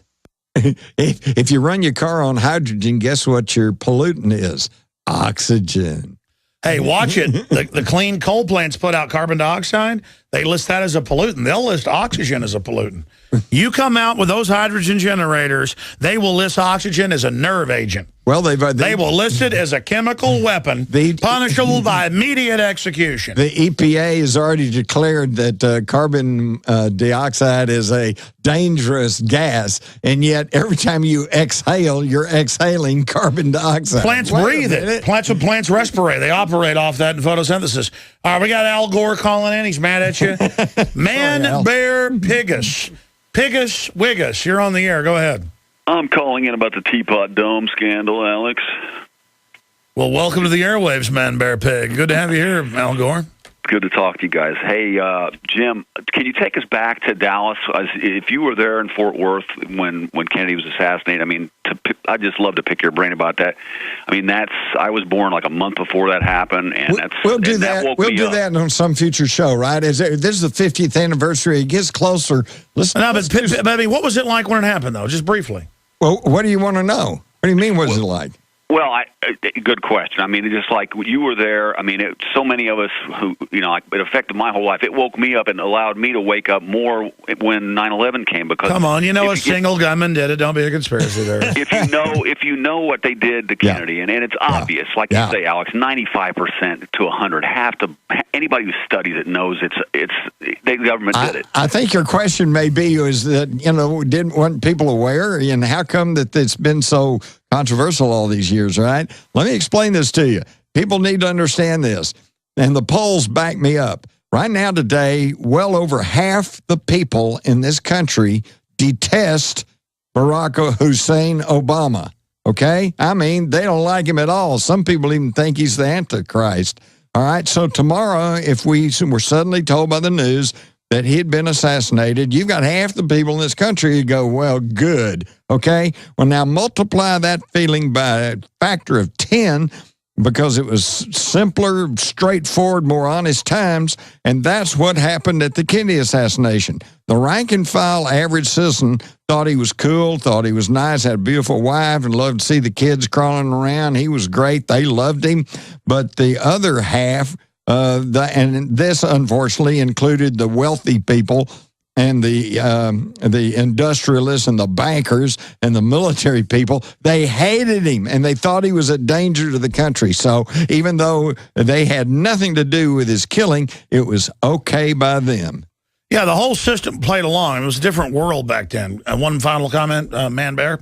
What led you to write Crossfire, Jim? And if you ever talk to, like, Mark Lane's obviously written some great books. He's awesome. I think he spearheaded a lot of the...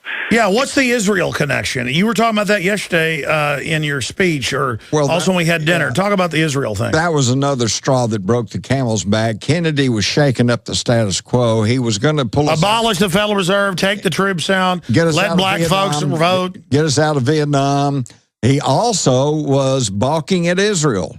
He was demanding that we inspect the Dimona plant to make sure they weren't making nuclear weapons, and he had already made it clear that he was not going to allow us to ship weapons-grade plutonium to Israel, something they really wanted and desperately needed. So I don't think that was the reason that he was killed, but it was another one that added to the stars aligned. Yes. A lot of people got sick of it. There was a whole series of agendas that coalesced right there in 1963, and it was okay. What's your bottom line on Kennedy? Good guy or bad guy?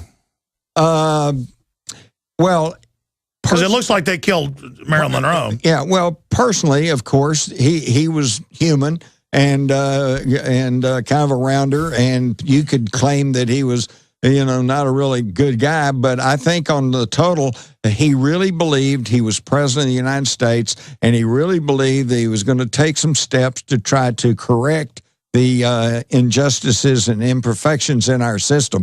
Well, that put him up against all the entrenched special interests. Who were used to making the decisions. Exactly. He thought he was president, and they showed him he wasn't. All right, caller, hope that answers the question. Mark in San Jose, California, you're on the air. Yeah, can I talk with MarkDice.com? Don't let him go. That sounded like MarkDice.com. All right, man, like I said, we don't screen calls here on air. I don't know what to make of that, but go ahead.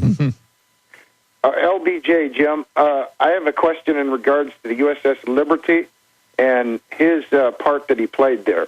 Mm-hmm. Well, he got those people killed. What else do you need to know? He ordered to stand down to the aircraft carriers. Yeah. Yeah, because didn't he say, wasn't he the one that kept talking about for reasons of national security? Well, I think what he actually meant was reasons of my personal security. Yeah, plus the Israel-obsessed group, you can criticize Israel, and then they say, look, you're covering up for Israel. Because it's like part of a thing of only they expose Israel, so you can't be part of exposing it. You must be part of it because only they are exposing it. When I point out our government ordered the stand down and was involved with Israel trying to false flag that ship to blame it on Egypt as a pretext for a larger war and even the Russians, it was like basically the expansion of Northwoods, but in the Middle East. Right. So there's the larger players, and they're like, no. Well, you know what? A lot of people miss this, too. The father of modern Israel was Baron Rothschild. And so the Rothschilds created Israel. They were also the people who funded communism in Russia. They're also the people who created Hitler in Germany. And they're also the people that run the United States through Wall Street. And that's why they're in charge. They're full spectrum dominance. Exactly. They know how to set up the whole climate and then sit back as they all run against each other. Right. So don't fall in the trap of thinking it's this versus them versus the Russian versus the communists versus the Zionists. It's all one big ball of wax. It's all corrupt gangsters that have studied how humans operate, manipulating us. Good question, caller. Let's go to Shohabi, I think I'm pronouncing it, in Oklahoma. You're on the air. Thank you for my call. Thank you, Jim, Alex. That's Sohaib, but thank you very much for taking my call. I just had a quick question for Jim Mars. 9/11, the book 9/11, we're coming up on the 12th year anniversary of 9/11. There's a million Muslim march in Washington, D.C., and there's been 2 movies released, White House Down and Olympus Has Fallen. Any false flag alert, anything like that? Yeah, they've got all these movies, Jim, since you're looking quizzical, where the White House is being attacked. And I think that makes it like the White House is good, the bad guys attack it, it's the good guys. I don't think that means there'll be an attack on the White House, though they might do something like that. I mean, they love false flags. Right. But we've so damaged the franchise of self-inflicted wounds. Well, all I'm going to say is, and you can check out my book, The Terror Conspiracy Revisited, and you're going to find out that just like the bumper sticker, 9/11 was an inside job. 9/11 was an inside job. People can't trust not only the executive branch, but also don't trust Congress and don't trust federal judges.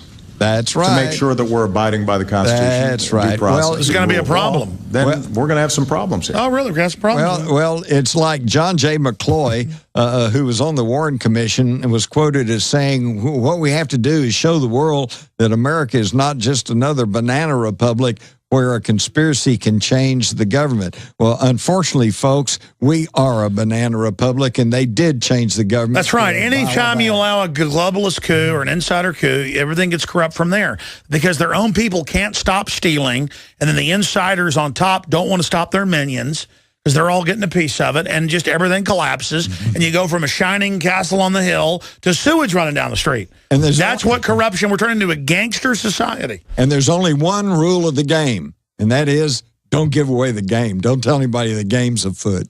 And we're here giving the game up. And we're giving the game. We're here giving the trick up. We're here exposing the entire kit, kat, and caboodle. Thank you, sir. 3 more calls. Jesse, Michael, and Clone. Let's talk to Jesse in Tejas. You're on the air. Hey, Alex, how's it going? Good. We got Jim Mars here with us, bud. Hey, I just had a couple of questions, I guess. First off, I was just wondering, whatever happened to hydrogen cars? You know, you heard all about them, and you thought it was going to be the next thing, and then it just kind of... Well, it was going to be hydrogen cells. They always put it in something that doesn't... Yeah, exactly. It could be hydrogen cars, but they were trying to go halfway. They were trying to do public relations and say, okay, yeah, we're gonna start shifting to hydrogen, but it had to be through a hydrogen cell so they can keep control over the technology. Look, this is 20-year-old technology, the smartphone at least. The B-2 bomber been around for 20 years before they rolled it out in 87. Right. They can have this little baby access the whole world, run for hours, take photos, do the whole 9 yards off the electricity in the wall. They are suppressing all types of stuff because once they turn loose of the energy control system in the economy, in the microcosm that is your personal life and the larger ecosystem, it's over. And these are control freaks, so they won't do it.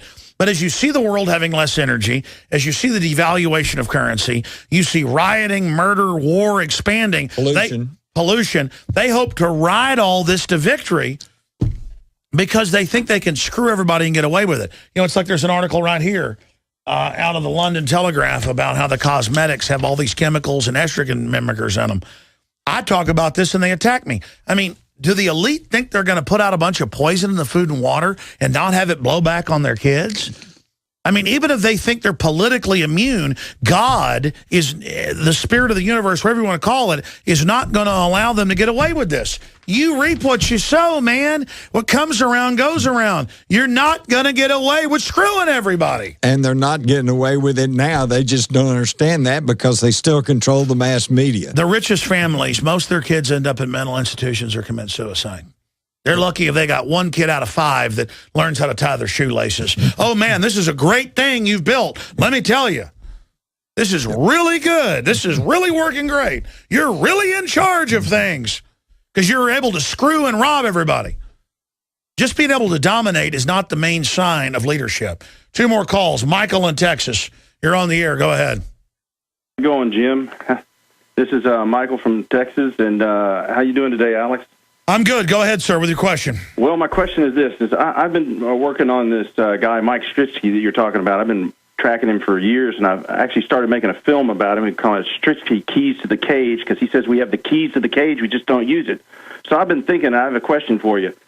If we were as a people, were to all together decide that the way to take the power back is to take the fuel back and started working on having electrolyzers in everybody's home. I know Honda's already developed it, GE. Yeah, they got it. They got it. If we did it and decided we were going to do it, wouldn't that just pull the power out from underneath the power supply? Because once we drive those costs down of fuel, the food prices would go down, the economy would turn around, $800 billion a year going out for fuel. Yep. Oh, yeah, the whole thing's about artificial scarcity. Well, it's this simple. We've been taught since childhood that man's basic necessities are food, clothing, and shelter. And I'm here to tell you, it's energy. It's energy. If you have energy, you can plow and food is energy. If you got energy, you can make your clothes. If you got energy, you can build a house, okay? Energy's it, and hydrogen's the way to go. And thank you for calling, and thank you for... Absolutely, caller.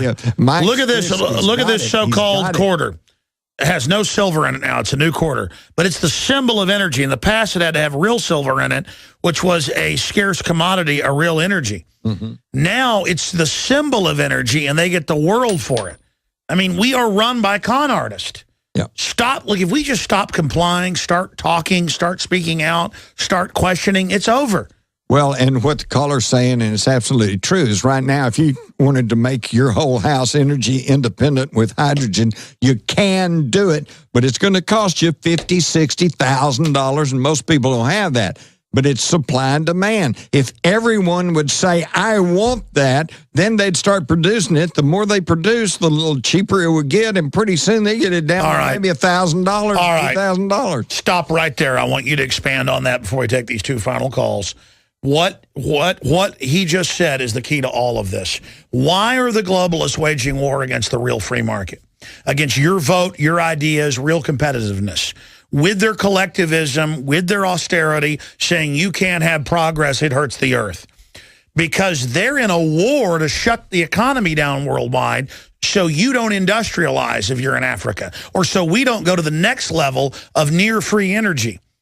Because once that happens, their monopoly is over. So they're in a race to kill the free market, to shut the economy down with a planned economy to keep you in a dark age away from discovering all this. Because if we go to the new Renaissance, it's over for everything they've done. Elaborate on what you just said. And by the way, they're losing. They're sliding downhill. They realize it.